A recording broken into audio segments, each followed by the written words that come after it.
Olá, me chamo Maria Tamara e eu vou apresentar o meu plano de trabalho intitulado Efeitos da eletroestimulação transcraniana por corrente contínua e da estimulação elétrica nervosa transcutânea na função musculoventilatória em humanos, revisão de escopo, orientado pelo professor Eduardo Érico. Meu trabalho está vinculado ao Objetivo de Desenvolvimento Sustentável e Saúde de Qualidade. Nas últimas décadas, várias técnicas de neuromodulação vêm sendo utilizadas com um grande potencial terapêutico, como a eletroestimulação transcraniana por corrente contínua, a ETCC, e a estimulação elétrica transcutânea, EET, com finalidades e resultados surpreendentes. A ETCC é uma técnica experimental não invasiva, indolor, de fácil aplicação, que usa um estímulo de baixa intensidade de corrente anótica para o aumento da excitabilidade cortical e catódica para o efeito oposto. Assim, há vários estudos com a aplicação da ETCC em áreas específicas do córtex motor. Lin e colaboradores já destacaram que a estimulação psíquica ou sensorial do córtex cerebral podem afetar a respiração.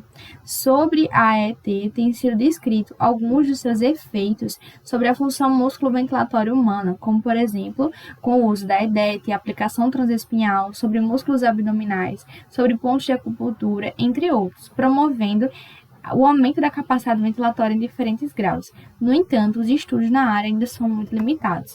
Sendo assim, os objetivos do trabalho foram analisar as contribuições de pesquisas nacionais e internacionais a respeito dos efeitos das técnicas de estimulação elétrica, seja transcraniana ou transcutânea, na função musculoventilatória dos indivíduos humanos, bem como identificar lacunas de pesquisa para a elaboração de estudos futuros.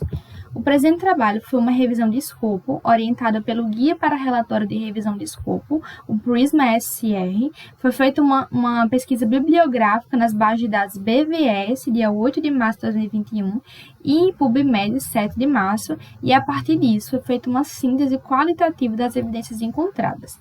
Aqui estão as tabelas 1 e 2, com os termos de busca combinados através do conector booleano-AND e o número de manuscritos recuperados. Foram incluídos documentos em formato de artigo e com resultados que abordaram os efeitos da estimulação elétrica na função musculoventilatória de humanos, e excluídos artigos de revisão e documentos não completamente disponíveis nas bases de dados ou internet. Foram recuperados 282 estudos, sendo 205 na BVS, 77 no PubMed, e após o processo de elegibilidade, incluídos 15 estudos para análise. Dos 15 estudos, 7 eram com ETCC, sendo 4 com 3 procedimentos, SHAM, a ETCC anodal e catodal, e 3 com apenas a anodal e a SHAM. Além disso, 8 estudos abordaram a ET, sendo 1 com a ACUTENS, 2 com a TENS, 3 EDET, 1 a AFES e 1 a ETCC. Metodologicamente, a grande maioria dos estudos foram em ensaios clínicos.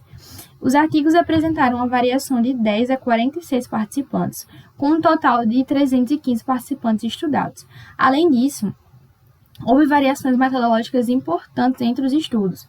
Nas várias meta-análises publicadas com a ETCC até o momento, há relatos de limitações recorrentes devido à heterogeneidade nos protocolos empregados pelos estudos. Nos estudos com a ET, sabe-se que essa diversidade pode contribuir, inclusive, para os diferentes desfechos encontrados posteriormente, a depender, inclusive, do tipo de corrente utilizada. A respeito do tempo, esse esteve entre 1 a 30 sessões de estimulação. O estudo de Santos e colaboradores utilizou o maior número de sessões, que foram 30. A grande maioria dos estudos com a ETCC utilizou apenas uma sessão. Apesar disso, estudiosos já afirmam que para melhores resultados da estimulação cerebral, a área em questão deveria ser estimulada repetitivamente. Quanto à duração, na ETCC a sessão foi de 10 ou 20 minutos, corroborando com os principais consensos de segurança de ETCC, que determinam um tempo médio de aplicação de 20 minutos. Na ET, a duração esteve entre 15 e 240 minutos. Um estudo aumentou a duração da sessão por semana de intervenção, de 20 minutos na primeira semana para 60 na terceira. Quanto à densidade da corrente, na ETCC, ela foi de 1 a 2 mA, Estudos demonstram já, inclusive, que a estimulação de 2 mA induz um efeito comportamental maior do que a de 1 mA. Na EET, a intensidade da corrente não era fixa, estabelecendo dentro de parâmetros fisiológicos de cada participante, variando muito entre os estudos. Uma homogeneização desses protocolos pode contribuir para uma maior acurácia desses resultados. Sobre o posicionamento dos eletrodos, houve uma grande variabilidade entre os estudos, de acordo com a área a ser estimulada e com o objetivo de cada autor. Woods afirma que o posicionamento do eletrodo é fundamental para determinar a direção e a distribuição espacial do fluxo de corrente e, em última instância, a eficácia do tratamento.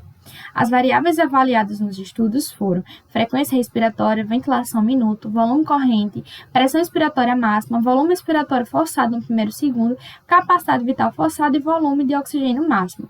Todos os artigos com EET apresentaram melhora de pelo menos uma de suas variáveis de avaliação. Já nos estudos com ETCC, 3 demonstraram a melhora de seus parâmetros, outros 3 não evidenciaram alterações significativas e apenas um artigo apresentou um desfecho negativo.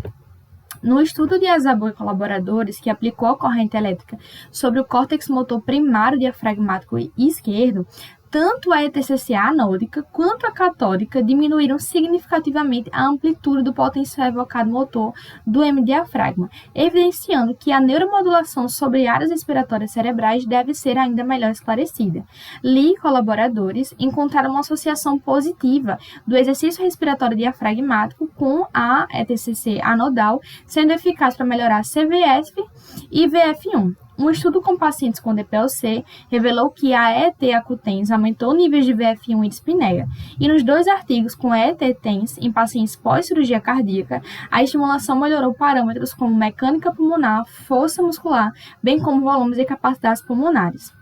Assim, evidencia-se que a natureza das correntes elétricas da ETCC e da ET são distintas, e que os diversos protocolos, com números de sessões, posicionamento de eletrodos, duração da estimulação e intensidade da mesma, podem ter sido fatores importantes na determinação dos resultados encontrados.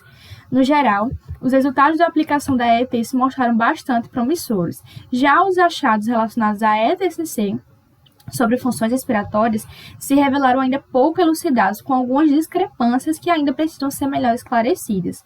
Sugere-se a realização de estudos futuros com melhor fundamentação, maior tamanho amostral e protocolos mais homogêneos para um melhor esclarecimento dos efeitos fisiológicos das técnicas nos parâmetros musculoventilatórios a curto e a longo prazo também. Aqui estão meus agradecimentos e obrigada.